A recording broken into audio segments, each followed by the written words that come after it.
अस्सलाम वालेकुम दोस्तों, अब्बास खोखर हाज़िर है एक नई वीडियो के साथ। और मेरी आज की वीडियो इस घूमते हुए पत्थर की कहानी है जिसे हम पन चक्की के नाम से जानते हैं। और आज मैं आपको दिखाऊंगा कि इसे पन चक्की क्यों कहते हैं। तो चलें मेरे साथ, हम शुरू से शुरू करते हैं जहां से इस पानी को बड़ी दूर से इस चक्की को घुमाने के लिए यहाँ तक लाया जाता है। तो मैं ये देखने के लिए कि ये इस बहते हुए दरिया में से कहाँ से और कितनी दूर से ये पानी अलग करके और ऊपर वाली सतह पे ला के फिर नीचे चक्की के परों पे गिराया जाता है। तो चलें मेरे साथ रहें। ये बड़ा मुश्किल रास्ता था, यहाँ पे पत्थरों के ऊपर मैं चलता हुआ इस बारीक से किनारे के साथ साथ काफ़ी आगे तक गया ताकि ये देख सकूं कि पानी किस जगह से आ रहा है। तो यहाँ एक लकड़ी पड़ी थी, फिर मैं उस लकड़ी के ऊपर उछलकर दूसरी तरफ हो गया और स्पीड में आगे चलता हुआ बढ़ता गया। ये सामने एक पुली सी नज़र आ रही है जहाँ से ये रास्ते के नीचे से पानी को गुजारा गया है। और यहाँ से कुछ ही आगे जाने के बाद जब मैंने दरिया में गौर किया तो पता चला कि यहाँ कुछ लकड़ियाँ और पत्थर वो दरिया में रख कर ये देखें, ये एक रास्ता बनाया गया है जिसके ज़रिए इस पानी को दरिया से अलग करके चक्की तक पहुंचाया जाता है। ये वो जगह है जहां से ये देखें कुछ दरख्त और कुछ पत्थर इनकी रोक बना के यहाँ पे ये पानी अलग किया गया है। तो सामने ये वाला वो जगह है जहाँ से इस पानी को आगे ले जाया जाता है और काफ़ी पानी रास्ते में ही गिरकर ज़ाया हो जाता है। तो वापसी पे मैं नीचे वाले रास्ते से पैदल चलता हुआ आगे आया क्योंकि मैंने इस रास्ते का बगौर जायज़ा लेना था, क्योंकि इसी रास्ते से गुजर कर मैंने आगे तऊ बट बाला की तरफ जाना है अपनी जीप के ज़रिए, क्योंकि यहाँ की जो बहुत ज़्यादा खूबसूरती, जो छुपी हुई खूबसूरती है वो आपको दिखानी है। तो दोस्तों मेरा चैनल सब्सक्राइब कर लें ताकि ये तमाम एडवेंचर भरी और खूबसूरत वीडियोस आप तक पहुंचती रहें और आप इनसे लुत्फ़ अंदोज़ हो सकें। कोशिश करूंगा कि तऊ बट बाला की छुपी हुई खूबसूरती आपको दिखा सकूं।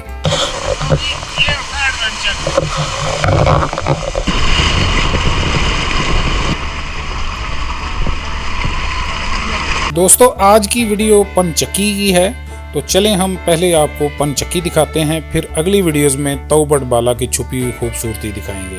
तो यहाँ से उस पानी को चक्की में लाके इस्तेमाल किया जाता है। ये एक आगे रास्ता जा रहा है जो बिजली बनाने के लिए ये आगे जाके डेनमो को पानी मिलता है। और ये वाला जो रास्ता है ये चक्की के नीचे जो लकड़ी के बड़े बड़े पर बनाए जाते हैं उनसे टकराता है। तो यहाँ भी देखें ये लकड़ी का ही एक पाइप नुमा रास्ता बनाया गया है। यहाँ से पानी स्पीड से जाके आगे एक लोहे के पाइप के ज़रिए फिर बड़ी फ्लो के साथ नीचे जाके जब परों से टकराता है तो चक्की घूमना शुरू हो जाती है। तो इसी तरह ये पन चक्की इसीलिए कहते हैं क्योंकि इसकी पावर जो है वो पानी से ली जाती है।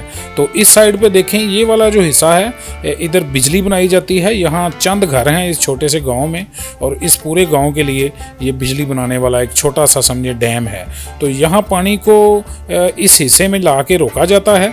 ये देखें इस वक्त चक्की वाली साइड चल रही है इसलिए यहाँ पानी थोड़ा थोड़ा आ रहा है।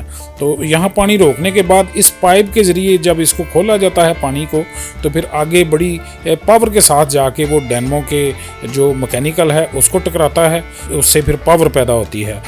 चलें दोस्तों अब अंदर चलते हैं और मैं अंदर से जाके इस पूरी पन चक्की का आपको प्रोसेस दिखाता हूँ ये किस तरह काम करती है। ये दो पत्थर होते हैं बहुत बड़े बड़े, एक नीचे वाला पत्थर ये फिक्स होता है, ये देखें इसके ऊपर छोटे छोटे कट लगाए जाते हैं, और एक ये ऊपर वाला पत्थर होता है जो घूमता है। तो अभी इसकी ये फिटिंग कर रहे हैं। ये ऊपर वाला इसका जो बर्तन है जिसमें दाने डाले जाते हैं इकट्ठे, जो भी अनाज पीसना होता है मकई गंदम वो इसके अंदर डाला जाता है। तो ये भी लकड़ी का बहुत पुराना बना हुआ ये सारा सामान है। ये 80 साल 85 साल पुरानी ये चक्की है जो पानी से चल रही है। तो यहाँ ये रस्सी के साथ लटकती हुई रस्सी, ये जो लकड़ी है इसमें से दाने बाहर गिरते हैं इस जगह पे पत्थर के दरमियान में, और फिर पिस कर इस रास्ते से साइडों से ये आटा बनकर बाहर आता जाता है। तो चलें ये अभी फिटिंग कर रहे हैं, मैं आपको इसकी पूरी फिटिंग और पूरा इसका तरीकाकार बताता हूँ। ये दरमियान में लोहे का एक डिब्बा लगा दिया गया है ताकि ऊपर से गिरने वाले दाने इधर उधर ना जाएं और दोनों पत्थरों के दरमियान में जाएं। तो ये देखें यहाँ बाड़ भी सारे पत्थर के हैं और ऊपर छत सारा सामान ये लकड़ी का बना हुआ है और ये बहुत पुरानी चक्की है। ये तकरीबन इन भाई साहब के बकौल के ये 80-85 साल पुरानी है। तो अब इसमें ये अनाज डालने वाले हैं। ये देखें इसमें ये कश्मीरी मकई है जो सफ़ेद रंग की बहुत लजीज मकई होती है। यहाँ के लोग जो हैं ये मकई, गंदम, जौ ये हर चीज़ खाते हैं। तो यहाँ से ये मकई फिर बाहर आती है और इस यहाँ एक लकड़ी लगाई जाएगी जिसकी वाइब्रेशन से फिर ये दाना दाना इस पत्थरों के दरमियान में गिरता है। तो अभी ये फिटिंग कर रहे हैं। चलें मेरे साथ रहें, मेरा चैनल भी सब्सक्राइब कर लें।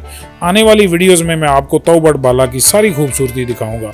तो ये जो लकड़ी लगाई गई है इस वक्त, इस लकड़ी की जब ये पत्थर के साथ रगड़ खाती है तो फिर वाइब्रेशन पैदा करती है और ये रस्सी के साथ लटकी हुई इस लकड़ी को जब वाइब्रेशन मिलती है तो फिर दाना दाना आगे आके पत्थरों के दरमियान में गिरता है।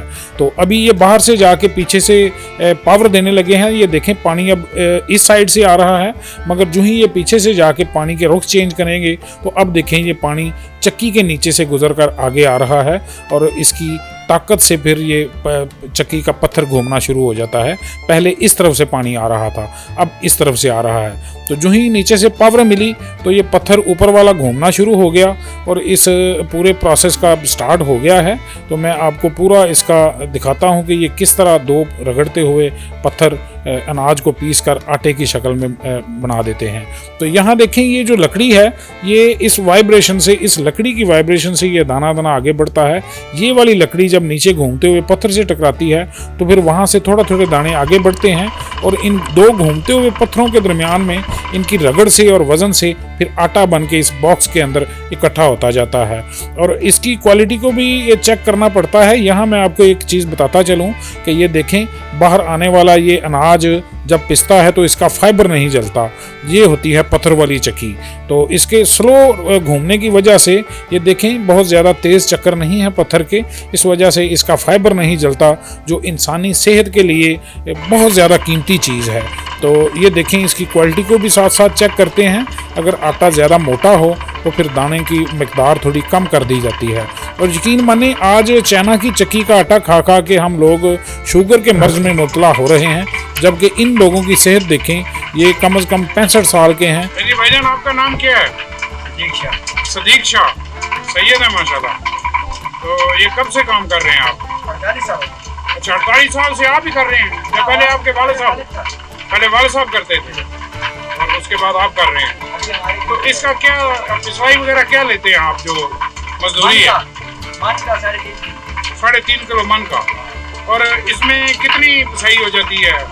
मन जो है कितनी देर में? सही हो ना 1.5 घंटे में मन निकाल लेते। 1.5 घंटे में एक मन? सही है स्पीड तो फिर। अच्छा इधर से पानी आ रहा है, वो सामने जो आप देख रहे हैं वो हाइड्रल, उसमें पानी रुकता है। ये चक्की का हिस्सा है और यहाँ बनती है बिजली जो यहाँ मकामी लोकल आबादी के लिए काफ़ी होती है। तो चले मैं अब आपको हाइड्रल बिजली का भी सिस्टम दिखाता हूँ यहाँ का। ये डैनमो लगा हुआ है। ये सर कितने केवी का ये डैनमो है? 15 केवी बिजली पैदा करता है और यहाँ आबादी को पूरी है तकरीबन। पूरी आबादी। ठीक है। तो ये 2 फेज है, 15 केवी 2 फेज वाला है ना? 2 फेज वाला। ठीक हो गया। और ये इसका सिस्टम है, ये इसका वाल्व लगा हुआ है। यहाँ से जब ये वाल्व खोलते हैं तो फिर पानी यहाँ आके इसके अंदर पंखे लगे हुए हैं, ब्लोअर है। तो ब्लोअर के साथ जब पानी टकराता है तो फिर ये घूमता है।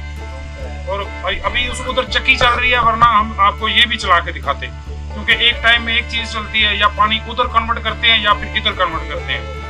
ठीक है। तो ये इनका देखें हाइड्रल पावर स्टेशन है जो मकामी आबादी के लिए काफ़ी है। और ये लोग आज भी रवायती तरीक़ों पे ज़िंदा हैं और हमारे शहरी इलाके के लोगों से 1000 दर्जे सेहतमंद है। अल्लाह ताला इनको मज़ीद सेहत दे। और यही इंसान का हज़ारों साल से जो तरीका था कुदरती तरीक़ों से ज़िंदा रहने का, आज इंसान उसे भूल के ना अपने आप को कई तरह की बीमारियों में मुब्तला कर चुका है। ये पुली है, जो पुली इसको घुमाती है डैनमो को। ये डैनमो है, 15 केवी का डैनमो है। डैनमो से ये फिर बिजली जाती है इन तारों के जरिए आगे पूरी लोकल आबादी की तरफ। ठीक है। लें सर, एक दफ़ा फिर बहुत ज़्यादा शुक्रिया आपका। अल्लाह ताला आपको तंदुरुस्ती दे। अस्सलाम वालेकुम। तो दोस्तों, अगर आपने मेरा चैनल अभी तक सब्सक्राइब नहीं किया तो प्लीज़ सब्सक्राइब कर लें, बेल के आइकन को भी ऑन कर दें ताकि मेरे साथ साथ पूरे पाकिस्तान की, कश्मीर की, गिलगित बल्तिस्तान की खूबसूरती आपको भी देखने को मिलती रहे। और मेरी आने वाली वीडियोस में मैं तौबट बाला की जितनी छुपी हुई खूबसूरती है, जहां तक हर टूरिस्ट नहीं जाता, मैंने कोशिश की है कि हर कोने में जाके तौबट की सारी खूबसूरती आप लोगों के सामने रखूं। तौबट वाकई एक बहुत खूबसूरत जगह है, मगर तौबट बाला जो थोड़ा सा आगे है तौबट से, मगर इंतहाई खूबसूरत और अपनी नेचुरल अभी तक हालत में है। बिल्कुल उसमें अभी तक इंसानी छेड़छाड़ नहीं हुई, जैसे नेचुरल जंगल होता है वही माहौल हमें वहाँ देखने को मिलता है और इंतहाई खूबसूरत मुकाम है तौबट बाला। तो मेरा चैनल सब्सक्राइब कर लें ताकि मेरी आने वाली तमाम वीडियोस आप तक पहुँचती रहें और मेरे साथ तौबट बाला की खूबसूरती आपको भी देखने को मिलती रहे। अस्सलाम वालेकुम दोस्तों।